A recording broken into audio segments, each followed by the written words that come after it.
ગુનાકીય પ્રવૃત્તિઓને રોકવા માટે રામોલ પોલીસે તેમના પેટ્રોલિંગ કામગીરીને તેજ કરી. ગુનાકીય પ્રવૃત્તિઓને રોકવા માટે રામોલ પોલીસે તેમના પેટ્રોલિંગ કામગીરીને તેજ કરી છે. આ પહેલ ગુજરાતના ગૃહ રાજ્ય મંત્રી હર્ષ સંઘવી અને અમદાવાદ પોલીસ કમિશનર જ્ઞાનેન્દ્રસિંહ મલિકની સીધી સૂચનાઓને અનુસરે છે.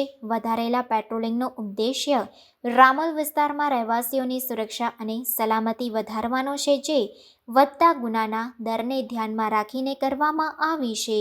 અધિકારીઓએ જાહેરને ખાતરી આપી છે કે આ પગલાં કડક રીતે અમલમાં મૂકવામાં આવશે, જેથી કાયદો અને વ્યવસ્થા જળવાઈ રહે. મંત્રી હર્ષ સંઘવીએ ગુનાખોરી રોકવા માટે સક્રિય પોલીસિંગ અને સમુદાયની ભાગીદારીના મહત્વ પર ભાર મૂક્યો. તેમણે જણાવ્યું કે સરકાર પોતાના નાગરિકોની સુરક્ષા સુનિશ્ચિત કરવા માટે પ્રતિબદ્ધ છે અને ગુનાકીય પ્રવૃત્તિઓ સામે લડવા માટે તમામ જરૂરી પગલાં લેશે.